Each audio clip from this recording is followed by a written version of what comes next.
जनता को न्याय देने का है। आपके यहाँ पे सबसे भ्रष्ट है देश के, अन्याय की सरकार चला।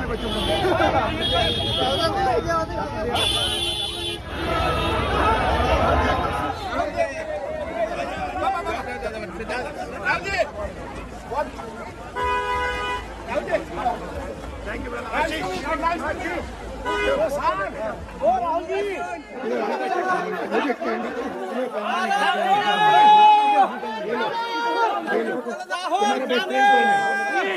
फादर का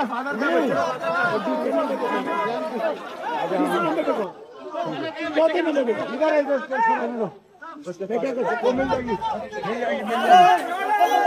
साइकिया जी, जयराम रमेश जी, रॉकीबुल हुसैन जी, गौरव गोगोई जी,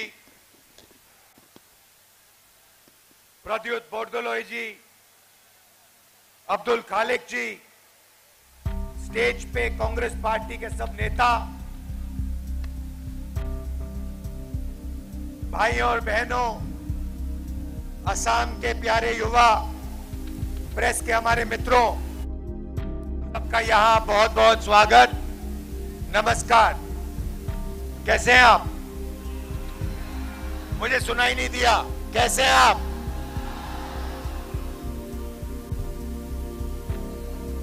पिछले साल हमने भारत जोड़ो यात्रा की। कन्याकुमारी से कश्मीर 4000 किलोमीटर चले। उस यात्रा का लक्ष्य भारत को जोड़ने का था। जो बीजेपी ने नफरत, हिंसा और डर फैला रखा है,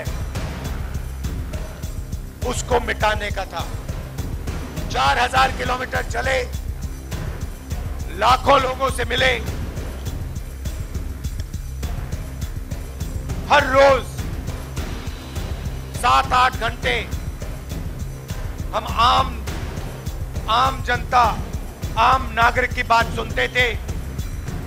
शाम को 15 मिनट हम अपना भाषण रखते थे। और जब हम कश्मीर पहुंचे, यात्रा ने पूरे देश में एक मैसेज फैला दिया कि एक तरफ नफरत और हिंसा और दूसरी तरफ भाईचारा और मोहब्बत। यात्रा में से, यात्रा के अंदर से एक नारा निकला, नफरत के बाजार में मोहब्बत की दुकान खोलनी है।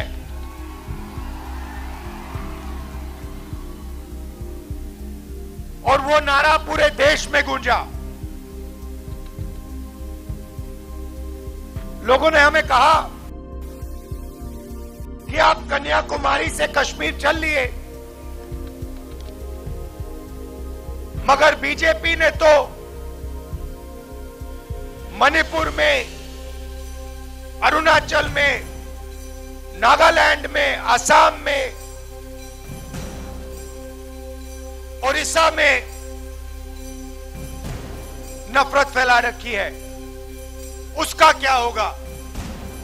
इसीलिए इस साल हम मणिपुर से महाराष्ट्र भारत जोड़ो न्याय यात्रा पर निकले हैं। और जो हमने पिछली यात्रा में कहा,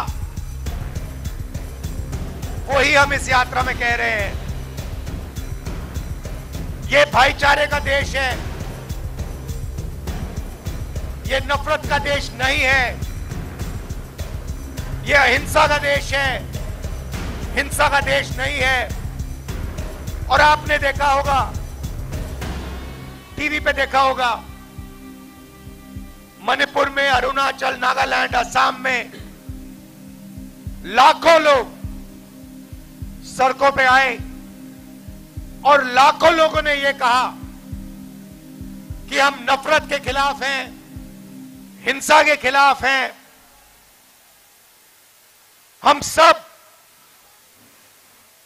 नफरत के बाजार में मोहब्बत की दुकान खोलना चाहते हैं।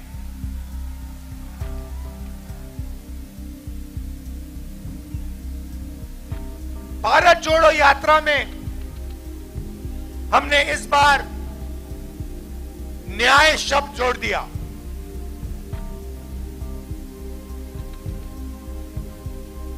हम कहना चाहते हैं कि नफरत और हिंसा तभी होती है जब देश में अन्याय होता है। जब देश में न्याय होता है, परिवार में न्याय होता है, शहर में न्याय होता है, तो नफरत और हिंसा वहां नहीं दिखाई देती है। अब मैं असम की बात करना चाहता हूं। असम में किस प्रकार का अन्याय हो रहा है, यहां पे सब लोग जानते हैं कि देश का सबसे भ्रष्ट चीफ मिनिस्टर आपका चीफ मिनिस्टर है।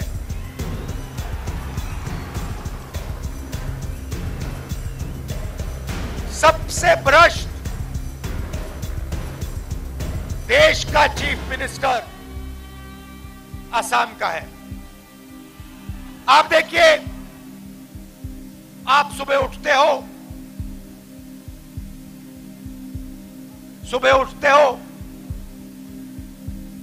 चाय गरम करने के लिए स्टोव में कोयला डालते हो, उसको जलाते हो। कोयला आपके चीफ मिनिस्टर का। उस कोयले में से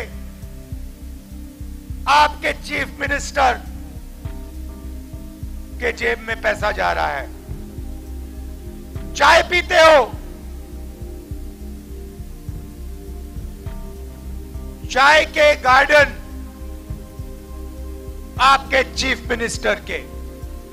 अखबार पढ़ते हो, टीवी देखते हो, टेलीविजन और अखबार आपके चीफ मिनिस्टर के। सड़कों पे चलते हो, पुल पे ब्रह्मपुत्र के को पार करते हो, उसमें से पैसे आपके चीफ मिनिस्टर को मिलता है।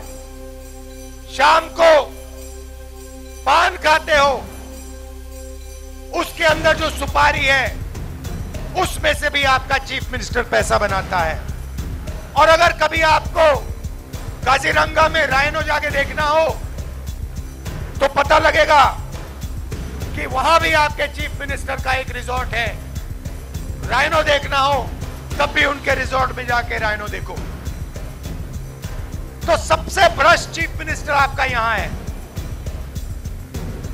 वो करता क्या है? वो असम में 24 घंटा नफरत फैलाता है। कभी कहेगा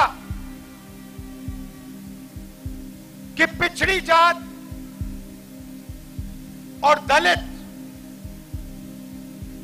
जनरल कास्ट की सेवा करने के लिए पैदा हुए हैं। पिछड़ी जात और दलित जनरल कास्ट की सेवा करने के लिए पैदा हुए हैं, यह आपके चीफ मिनिस्टर ने ट्विटर पे लिखा।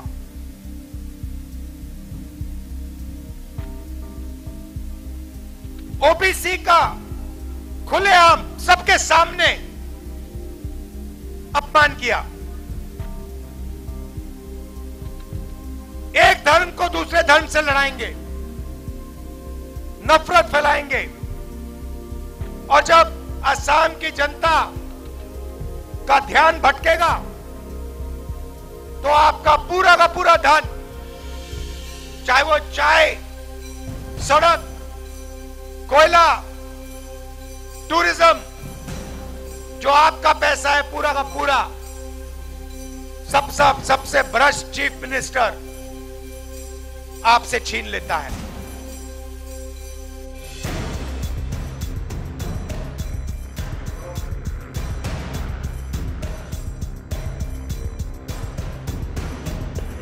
पश्चिम बंगाल में प्रवेश करें।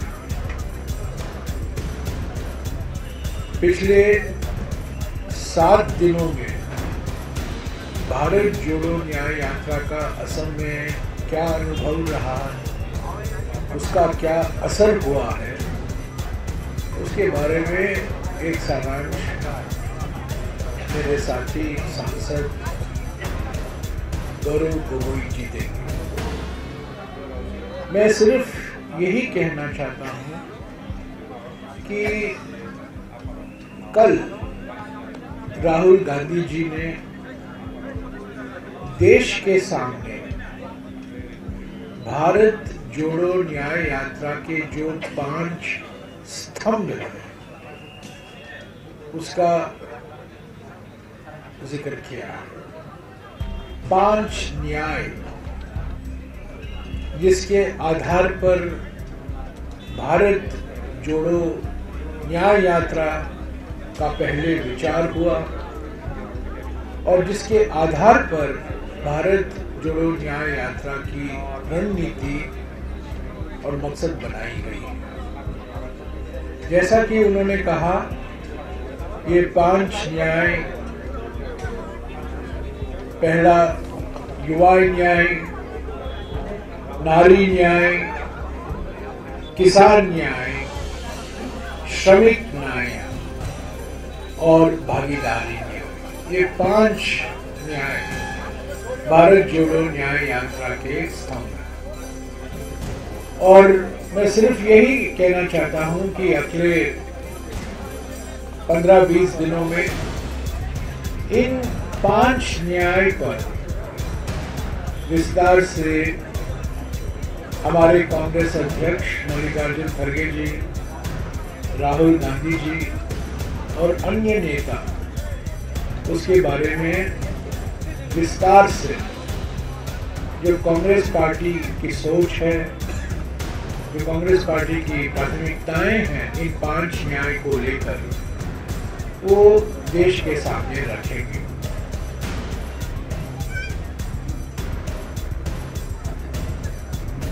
भारत जोड़ो न्याय यात्रा करीब 20 मार्च तक समाप्त होने की संभावना है। हो सकता है 2-3 दिन यहाँ वहाँ और हो जाए। 20 से 23 तारीख के बीच में कभी भी भारत जोड़ो न्याय यात्रा मुंबई में पहुंचेगा और उसके बाद चुनावी प्रक्रिया में हमारे संगठन लग जाएगा। पर पहले दिन से मैं कहकर आ रहा हूँ, मणिपुर से, नागालैंड में, असम में, सभी जगह, मेघालय में भी मैंने कहा कि ये वैचारिक यात्रा है, विचारधारा आधारित यात्रा है, ये चुनावी यात्रा नहीं है। पर ये चुनाव का शंखनाद जो कल राहुल जी ने बजाया, 5 न्याय का शंखनाद, युवा न्याय, नारी भागीदारी न्याय, नारी न्याय, किसान न्याय और श्रमिक न्याय, एक तरह से ये देखा जा सकता है ये 2024 के चुनाव के लिए जो पिछले 10 साल के अन्याय काल देश को भुगतना पड़ा है, युवाओं को भुगतना पड़ा है, महिलाओं को, किसानों को, श्रमिकों को, समाज के हर वर्ग को भुगतना पड़ा है। उससे छुटकारा पाने के लिए, उससे मुक्ति पाने के लिए ये गौरव है। So you move the chair like this. You take it. You come here. I'll come here.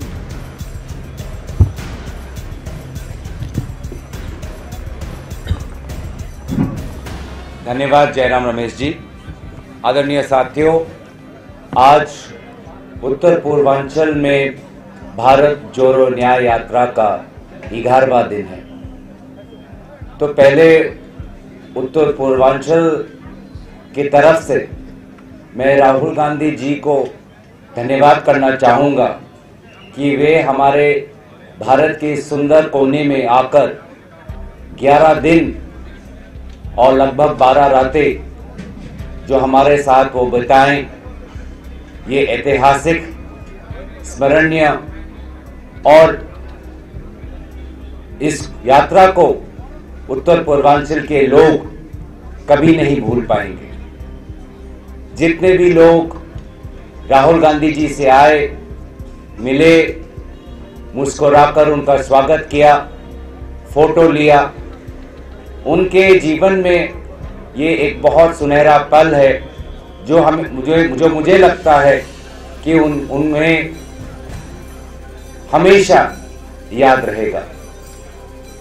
Assam में ये 7वां दिन है और असम में आकर उन्होंने जिस प्रकार से असम की संस्कृति को आदर किया, हमारे जो प्राकृतिक सुंदरता है उसका आनंद उन्होंने उठाया। वो बस से गए, गाड़ी से गए, पैदल से गए, नाव में गए, तो लगभग सभी प्रकार का उन्होंने अनुभव यहाँ पे देखा और विभिन्न समुदाय से वो मिले, वो चाहे चाय बागान के हों, चाहे विभिन्न जनजाति के हों, चाहे अनुसूचित जाति के हों, चाहे वो प्रोफेसर हों, समाज सेवक हो, विभिन्न राजनीतिक दलों के नेताओं से हो, आम लोगों से हो, बच्चों से हो, तो जिस आसानी से वो घुल मिल गए हमारे आसाम के वायु से, हमारे आसाम की संस्कृति से, मैं तो उन्हें असम का एक बेटा का दर्जा उन्हें मैं देना चाहूँगा।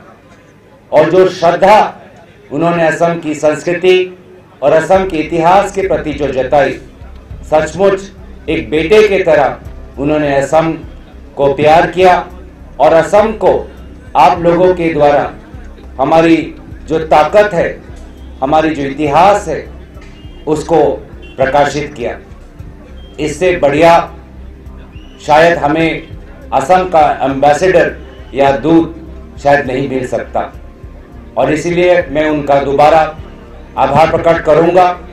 और एक बेटे होने के नाते उन्होंने हमारे असम के लोगों की समस्याओं को भी सुना, चाहे वो बागान के जो श्रमिक हैं जिनको वेतन नहीं मिल रहा, जिनके बागान धीरे धीरे निजी कंपनी खरीद रहे हैं, जिनका पगार नहीं मिल रहा, चाहे वो विभिन्न जनजाति के लोग हो जिन पर अपने ही भूमि का अधिकार नहीं है, अपने ही जमीन का अधिकार नहीं है, अपने ही जंगल में रहने का अधिकार नहीं है, चाहे वो युवा वर्ग हो जो आज बेरोजगारी से लड़ रहा है, जो आज विभिन्न परीक्षा देने के पश्चात भी आज उसको नौकरी नहीं मिल रही, चाहे वो महिलाएं हैं जो बार बार अत्याचार और आज इस नफरत, बढ़ती हुई जो नफरत है असम में, उसको लेकर वो चिंतित है।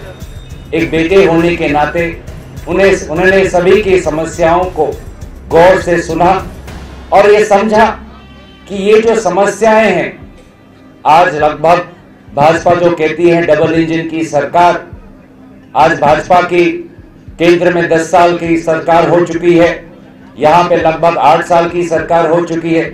इसके पश्चात भी जो इतने समस्याएं हैं, इन सारे समस्याओं के पीछे कारण यही है कि भाजपा लोक शक्ति की नहीं, भाजपा नफरत यहाँ पे फैलाकर स्वयं को कैसे और तन धन से और मजबूत कर सकती है, सशक्त कर सकती है, उसी में उनका मन लगता है, उद्देश्य है। चारों तरफ नफरत और घृणा के एक वातावरण को वो बनाते हैं, चाहे वो उनके केंद्र सरकार के मंत्रियों के द्वारा हो, चाहे असम के मुख्यमंत्री के द्वारा हो।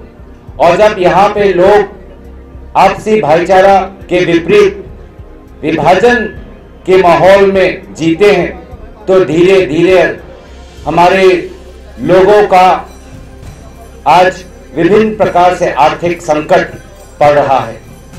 आज बगान के श्रमिक देख रहे हैं कि बगान का मालिक हिमंत बिश्व शर्मा, आज लोग देख रहे हैं कि जिस सरकारी स्कूल में वो भेजना चाहते हैं अपने बच्चों को, वो सरकारी स्कूल बंद और हिमंत बिश्व शर्मा जी ने एक निजी स्कूल खोल दिया है। यहाँ पे जो महिलाएं हैं वो चाहते हैं कि वो मुगा के द्वारा कुछ उत्पादन करें, मुगा सिल्क जो हमारा गामूसा बनता है, कपड़े बनते हैं, तो आज मुगा भी आज हिमंत बिश्व शर्मा। जो फ्लाईओवर जिससे वो शहर में जाते हैं वो फ्लाईओवर भी हिमंत बिश्व। और कोई सवाल?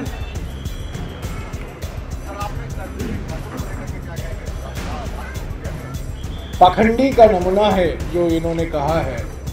मरणोपरांत भारत रत्न 1988 में जननायक कर्पूरी ठाकुर जी का देहांत हुआ था और 36 साल बाद 36 साल बाद इनको भारत रत्न दी जा रही है। मैं समझता हूँ इसका हम भरपूर स्वागत करते हैं। पहले तो मैं कह दूं, कर्पूरी ठाकुर जी जिनके पुत्र मेरे राज्यसभा में सांसद हैं, रामलाल ठाकुर जी मेरे अच्छे मित्र हैं, मेरे अच्छे दोस्त हैं। बार बार मैं उनसे उनके पिताजी के बारे में बातचीत करते रहता हूं। पहले तो मैं बिल्कुल साफ कर दूं, मैं इसका भरपूर स्वागत करते हैं। पर यह पाखंडी का एक नमूना है और इसमें राजनीति है। भारत जोड़ो न्याय यात्रा का स्तंभ, 5 स्तंभ जो कल राहुल जी ने आपके सामने रखा था, देश के सामने रखा था, एक स्तंभ है भागीदारी न्याय। और भागीदारी न्याय दिलवाने के लिए पहला कदम सामाजिक आर्थिक जाति जनगणना है। अगर प्रधानमंत्री को कर्पूरी ठाकुर जी के प्रति इतना ही सम्मान है तो वो क्यों ये 2011 में किया गया सामाजिक आर्थिक जाति जनगणना के नतीजे उन्होंने क्यों नहीं प्रकाशित किए? मैं पूछना चाहता हूं इस प्रधानमंत्री से, क्यों 10 साल तक कांग्रेस पार्टी की मांग और अलग अलग पार्टियों की मांग कि हमारे देश में जाति जनगणना हो, सामाजिक आर्थिक जाति जनगणना हो, उस पर उन्होंने अपनी चुप्पी नहीं तोड़ी है और उन्होंने विरोध किया है।